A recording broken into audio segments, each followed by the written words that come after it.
So who is this Jesus? Who is Yeshua? I'll read what he says in the Yeshua channel. I am the one who has been among you, and who you have come to know as Jesus. I'm not the Jesus of your church tradition, or the Jesus of your religious writings. I am Yeshua ben Joseph. I have lived as a man of flesh and blood. I did reach Christ consciousness before you, but I was supported in this by powers which are beyond your imagination at present. My coming was a cosmic event. I made myself available for this. It wasn't easy. I did not succeed in my endeavors to pass on to people the immensity of God's love. There was much misunderstanding. I came too early, but someone had to come. My coming was like throwing a stone in a large fish pond. All the fish flee, and the stone sinks into the deep. There are ripples noticeable long afterwards, though. One might say that the kind of consciousness I wished to convey did its work underground after that. On the surface of the pool, there were constant ruffles. Well-intended but misguided interpretations rose to meet and fight each other in my name. The ones who were touched by my energy, moved by the impulse of the Christ energy, could not really integrate it with their psychological and physical reality. It's taken a long time before Christ consciousness could really set forth on earth. But now, the time has come, and I have returned and speak through many, through all, and to everyone who wants to hear me and who has come to understand me from the quietness of their hearts. I do not preach, and I do not judge. My sincerest hope is to speak to you of the vast and unfailing presence of love, accessible to you at any time. I am part of a much larger consciousness, a greater entity, but I, Yeshua, am the incarnated part of that entity, or field of consciousness. I do not like the name Jesus much, for it has become so caught up with a distorted version of what I stand for. Jesus is owned by the church traditions and authorities. He's been molded to fit the interests of the church patriarchs for centuries. So much so that the prevailing image of Jesus is now so far removed from what I represent that it would truly please me if you could just let it go and release me from that heritage. I am Yeshua, man of flesh and blood. I am your friend and brother.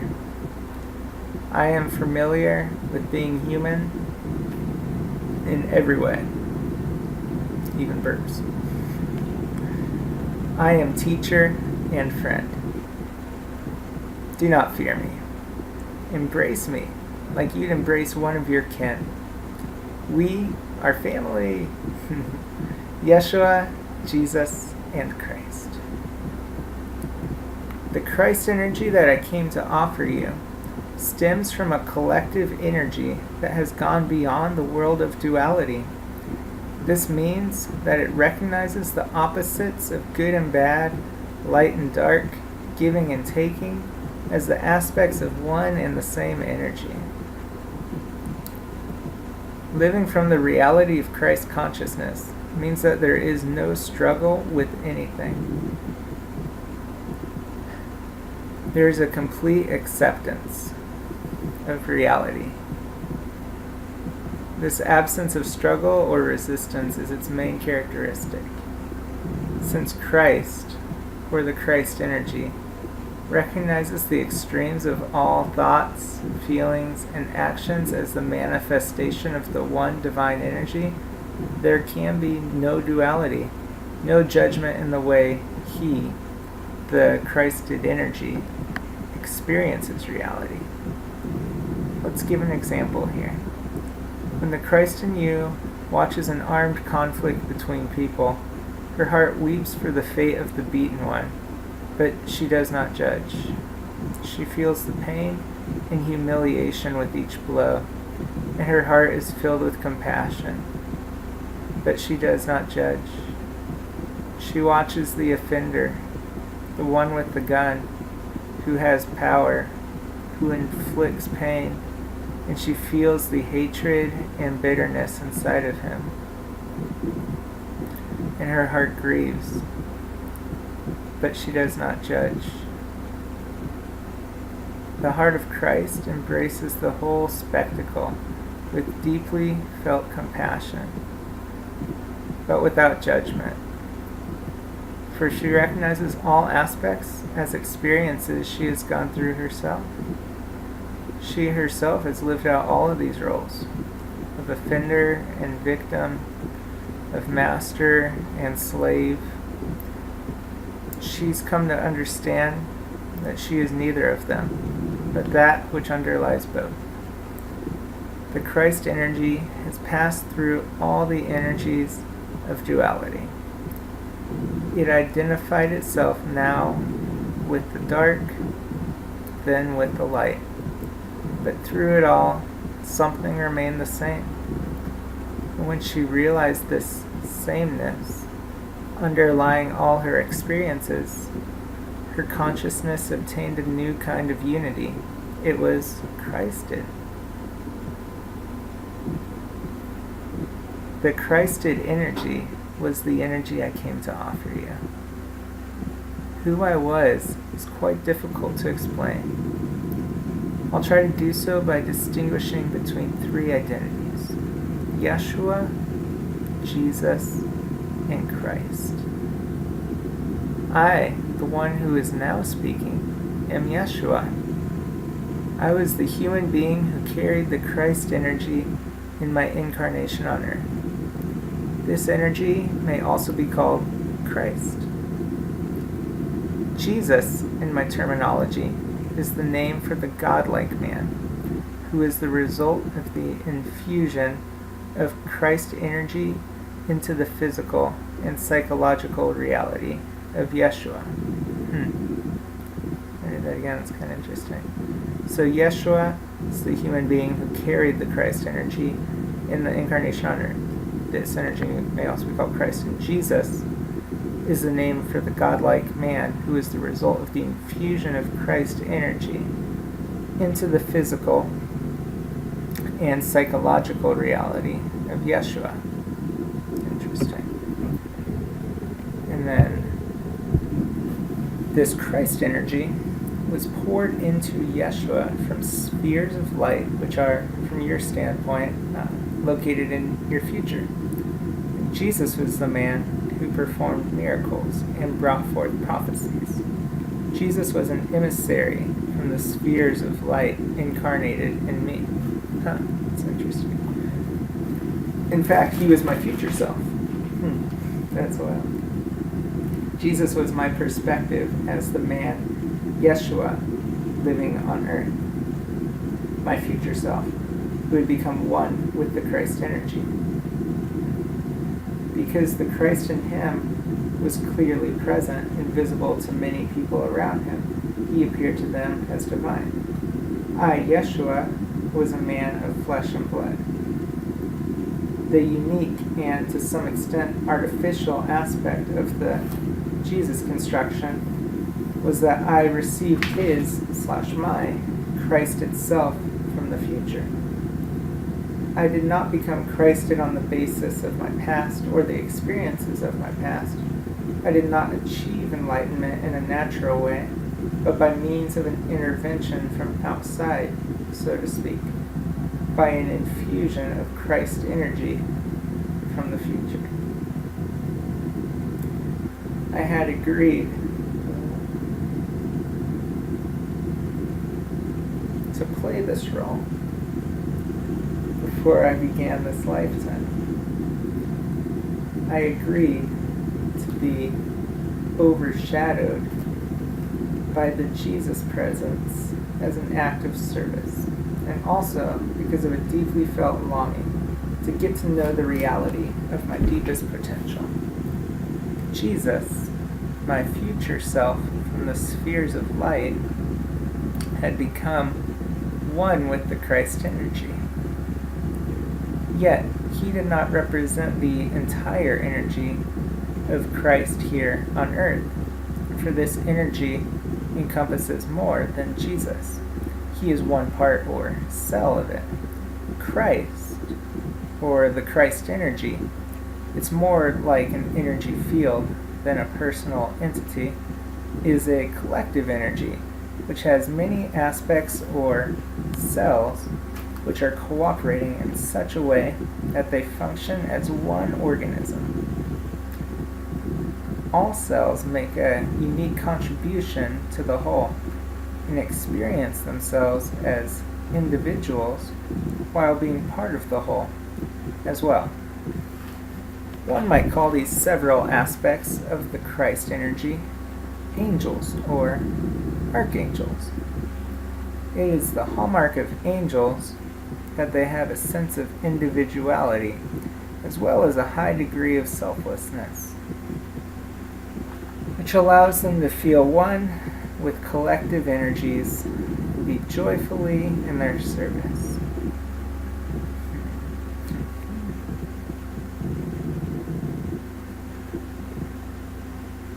The notion of archangels is elucidated in the last chapter of the Lightworker series, Your Light Self.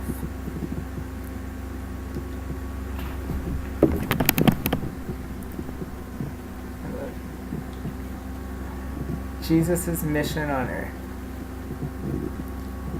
Jesus was an energy from the future who came to earth to bring illumination and knowledge to humanity. He came from another world, or even dimension, and he brought with him the elevated energy of this reality. His awareness of his own greater self remained intact while he incarnated on earth. Because of his presence in me, Jeshua, I could easily realize the flexibility of material laws and perform miracles. The reason why the Jesus/Yeshua personality came to earth was to create an opening or doorway to a different state of consciousness. I wanted to set an example of the possibilities that are available to each human being. In the spheres of light where Jesus came from, it was felt that the earth was going in a direction that would end up in great darkness and self-alienation for the souls involved in the earth experiment. It was decided that a powerful impetus for change was going to be given, which would clearly show human beings the choices available to them. By sending the energy personality of Jesus, we wanted to hold up a mirror to human beings and remind them of their own divine origin and the dormant potentials they carried within.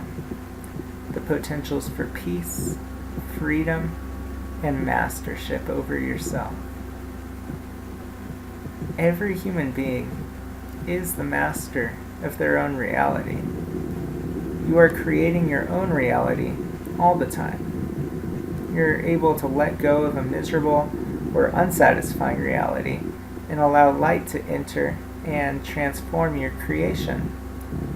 You are your own master, but you tend to give your power away to outside authorities who claim to know the truth and to want the best for you. This happens in politics, medicine, education, etc. Also, your entertainment industry is full of false images about happiness, success, and beauty, which serve no one except the ones who control them. Have you ever thought about how much money is spent just creating images? Millions, yeah, billions. In the media, in newspapers and movies, on radio and television, and on the internet, images are spread all the time. Where do these images come from? Why are they there? Who designs them? Good questions. Just kidding. It's Caspian. this guy. This is the guy that designs right there. It's the mastermind. He is the Illuminati. Which just means the illuminated ones. Blessed are you, O Illuminati. Let us become illuminated with the light within. Images are a means of exerting power over people. Images can make people subservient to and disconnected from their true needs without the use of physical force or violence. Images can make people voluntarily give away their own power and self-worth. They delude you in such a way that you need not be violently forced into anything. You will accept the values portrayed by the image as your own and act accordingly. This is what we would call invisible mind control, and it is rampant among your free Western societies. The function of light is primarily to bring clarity, awareness, and transparency to the invisible structures of thought and feeling that shape your life. Light is the opposite of mind control. Where light enters a reality, it breaks bonds of mere power and authority, and it breaks down the hierarchies based on them. It holds misuse of power up to the light, and it frees people from delusions and illusions that take away their power for self-determination. Jesus was a threat to the ruling order at the time he lived, by what he told people and simply by what he radiated. He caused structures of power to be seen for what they truly were. This was unbearable and unacceptable for the existing hierarchy. The role of light worker, which Jesus took upon him, was heavy, especially for me, Jeshua, the human being who agreed to carry this intense, bright energy in my lifetime. I, Jeshua, was almost overshadowed by the force of Jesus' presence, the presence of my future self. Although it filled me with great insights, love, and inspiration, it was quite a challenge physically to carry or hold his energy. I could not really integrate his energy into my physical being. The cells in my body were not yet ready for it. So on a physical level, my body got exhausted from carrying these intense energies of light. Apart from the physical aspect, there was also a psychological burden to carrying the Christ energy. I found it very hard to watch the nature of the Christ energy being frequently misunderstood, even by my closest friends or disciples. As the human being that I was, I sometimes became desperate and doubted the value of the journey I undertook. I felt that the world was not ready for the Christ energy. I felt that its essence was not recognized. Jesus was truly the pioneer in his time. The results of Jesus' coming to earth. By the coming of Jesus to earth, a seed was planted. It was the seed of the Christ energy. People were moved by what I said and did, and unconsciously, at the soul level, they did recognize the Christ energy. Deep within their souls, a memory was stirred. Something was touched and set in motion. At the surface, on the level of what can be seen and felt in the physical world, my coming created much commotion. By virtue of the law of duality, the powerful infusion of light creates a powerful reaction from the dark. This is just a matter of logic. Light is confronting. It wants to break structures of power and set the imprisoned energies free. Darkness is the energy that wants to suppress and control. So these two energies have opposing interests. Where one gains in power, the other will strike back to defend itself and regain balance. Thus, my coming to earth also initiated much struggle and violence. As a counter-reaction to the light I came to spread. The persecution of my followers, the early Christians, is one example of this violent counter-reaction. But the Christians themselves, the founders of the church, did not shun violence either in their eagerness to spread my teachings. Think of the Crusades and the Inquisition. In the name of Christ, the most barbaric deeds of darkness have been performed by Christians as well as by non-Christians. The masters of light who decided to send me as an emissary to earth were aware of the fact that the intense and unprecedented energy of Jesus might invoke strong reactions of darkness. Jesus penetrated the reality of earth like a comet. It was a kind of emergency measure from the spheres of light, from energies which were deeply concerned with earth and its inhabitants. It was an ultimate attempt to divert the direction in which the earth was heading, a way of interrupting cycles of ignorance and destruction which kept on repeating themselves. The results were ambiguous. On the one hand, the light of Jesus invoked much darkness by way of counter-reaction. On the other hand, the seed of the Christ consciousness was planted in the hearts of a number of people. An important reason for my coming was to awaken the lightworker souls on earth. See the first part of this book for an explanation of the notion of lightworker. They would be most sensitive and receptive of my energy, although many had become lost in the density and darkness of the earth plane as well. Lightworkers are in fact emissaries of light, with the same mission as Jesus. The difference is that in their incarnation in a physical body, they are less connected to their wider divine self than I was. They are more subject to the karmic burdens and illusions of the earth plane. They are more bound to the past. With the incarnation in Jesus, something special is occurring.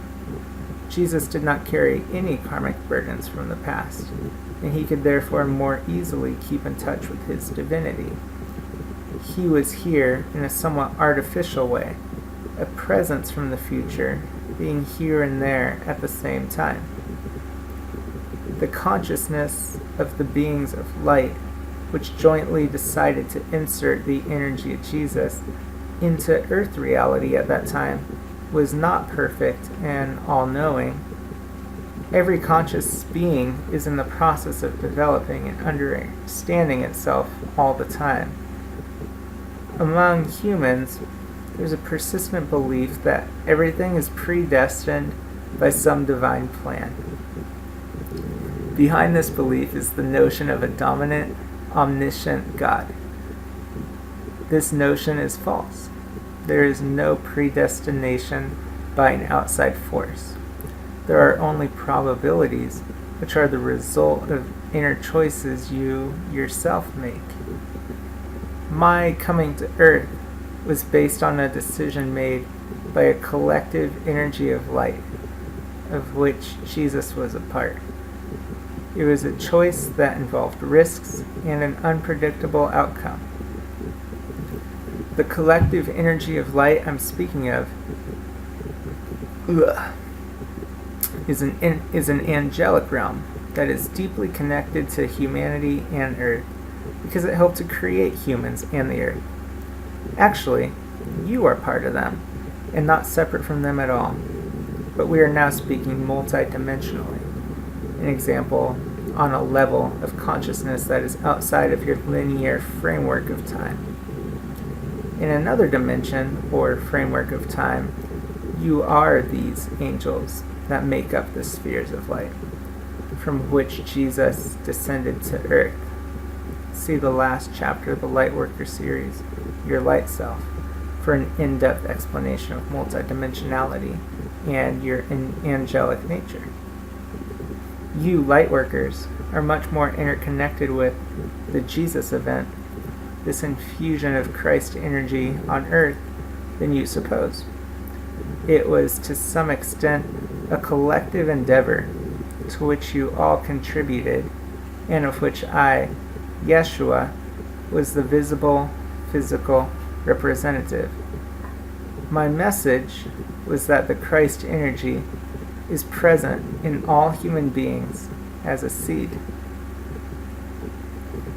When you look up to me as some kind of authority, you've misunderstood my message. I wished, and still invite you to believe in yourself, to find the truth within your own heart, and not to believe in any authority outside of you. Ironically, the official Christian religion has placed me outside of your reality as an authority figure to worship and obey. This is quite the opposite of what I intended. I intended to show you that you can be a living Christ yourself. I now ask you to recognize the Christ within and to return my humanness to me. I am Jeshua, man of flesh and blood, and truly a friend and brother to you all. For more, you can check out yeshua.net and hit me up at innocentperception.com. Shakabra.